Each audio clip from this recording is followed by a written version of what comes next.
घर की मालकिन बार बार डांटती थी। बीमार होने के बाद भी काम पर बार बार बुलाती थी। अपने घर के नौकर को बार बार वो अपमानित करती थी। लेकिन उन्हें इस बात का जरा भी अंदेशा नहीं था कि उसके इस तरह के व्यवहार की कीमत उसे जान देकर चुकानी पड़ेगी। जहां आम तौर पर लोग अपने घरों में नौकर रखते हैं और ये कोई बड़ी बात भी नहीं, लेकिन अगर वही नौकर इस तरीके के अपमान और बदसलूकी का बदला लेने पर उतारू हो जाए, जिस नौकर पर परिवार ने पूरे भरोसे के साथ अपने घर पे पनाह दी, जरा सोचिए कि वही नौकर हत्या जैसी घिनौनी वारदात को अंजाम दे डाले, तब आप क्या कहेंगे। जहां दिल्ली के पौस इलाके के लाजपत नगर में ऐसा ही कुछ हुआ है।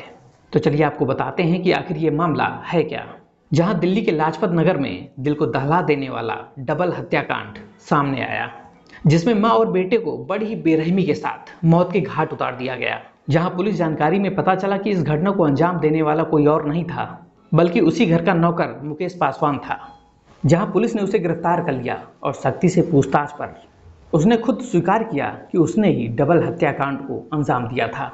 उसने कहा कि उसकी मालकिन बार बार उसे डांटती थी। बीमार होने के बाद भी उसे जबरदस्ती काम पर बुलाती थी, उसे आए दिन अपमानित करती थी, जिसके चलते वो उससे नाराज रहने लगा। और फिर एक दिन मौका देखकर उसने अपनी मालकिन रुचिका की हत्या कर दी। लेकिन जब हत्या करने के दौरान उसके बेटे क्रस ने ये देख लिया, तो उसके 14 साल के बेटे क्रस की भी बड़ी निर्मम तरीके से हत्या कर दी। तो उसके 14 साल के बेटे के हत्या करने का मकसद सिर्फ इतना था कि उसकी हत्या करने का राज कहीं सबके सामने उजागर ना हो जाए। जिस समय नौकर दोहरे हत्याकांड को अंजाम दे रहा था, उस समय रुचिका के पति कुलदीप घर पर नहीं थे। लेकिन जब कुलदीप घर पहुंचे और घर के अंदर का दरवाजा बंद देखा, तो कुलदीप ने पड़ोसियों की मदद से पुलिस से संपर्क किया, जिसके कुछ देर बाद ही पुलिस भी घटना स्थल पर पहुंचती है और घटना की जांच करते हुए दोनों शव को पोस्टमार्टम के लिए भेज देती है। जहां महिला की लाश बेड पर पड़ी थी, तो वहीं बेटे की लाश बाथरूम में थी। दोनों को बड़ी ही निर्मम तरीके से मौत के घाट उतारा गया था। जिसके बाद पुलिस ने जांच करते हुए आरोपी नौकर मुकेश को गिरफ्तार कर लिया। जहां पुलिस ने सख्ती से उससे पूछताछ की, तो मुकेश सारी बात खुलकर बताने लगा।